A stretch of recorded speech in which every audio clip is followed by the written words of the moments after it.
One of the biggest challenges that I want to take on is to be able to go in front of a black audience and say, I don't believe in God, which is blasphemous. Because we in the black community, like Richard Pryor said, black people, we tight with God. And I just don't understand how we as a people historically put so much faith into this thing called God, but yet for 400 years we were in chains. For 400 years we prayed. For 400 years, black people have a saying in church where we go, the pastor comes out and he goes, God is good, ain't he? And we say all the time. All the time. God is good. All the time. 400 years, all the time.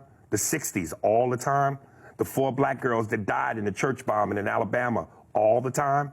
The 9 black people shot by Dylan Roof in church, praising God. You would think if the one place you are safe, a safety zone, is in his house, and if God and the angels can't protect you in his house all the time.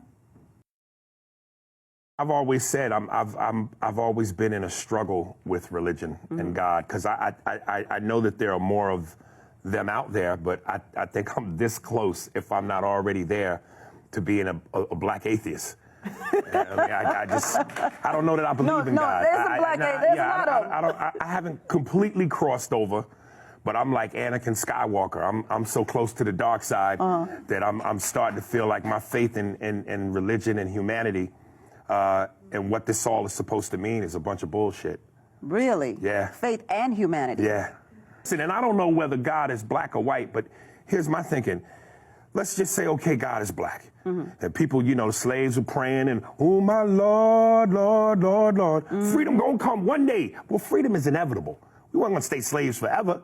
So you mean to tell me 400 years later, finally being free, now we want to go, he might not come when you call, but he's always on time. If 400 years is on time, that's tardiness. So if God is real, he's a nigga, because he's late. And if God is white, you putting all your praise into this white God who clearly didn't give a fuck about you either. So which is he? Is he black? Is he white? If he's black, why wouldn't you look out for your own people? If he's white, now you showing love to this figure who kept you locked up. None of that makes sense to me. And you say you haven't totally crossed over? No, because I look at things. I look at things like when I travel, and I've been all over the world, and I look at certain places, and I look at the beauty of certain things in terms of the earth and just animal and nature, and I go, it's got to be a God. Right. But then I pick up a newspaper, and I read how a 4-year-old girl gets kidnapped, raped, and murdered. Now, I know they say God gives man free will. If God gives man free will, okay, I get that. But like the mafia, women and kids should be off limits. Yeah. It's nothing more terrible. I have 3 kids. My youngest daughter is 5. Love her to death. I couldn't imagine what it must be like for a child to feel the terror of, I'm losing my life. Where's my mother and father? Yeah. Someone help me.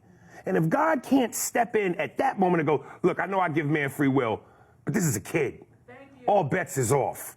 So that doesn't make sense to me. Right. Too much of what goes on in this life does not make sense to me. I don't know if I'm overthinking it. I don't know that because I'm getting older, I start questioning my own mortality. When you're young, you're arrogant. Yeah. You think you're gonna live forever. You think you're gonna look like a movie star forever. Yeah. Your shit don't stink. You're the baddest and the best in the world.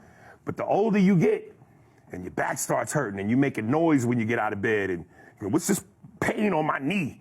And you start questioning your mortality, and you realize through being humble, shit is weird. It's just weird, man. Yeah.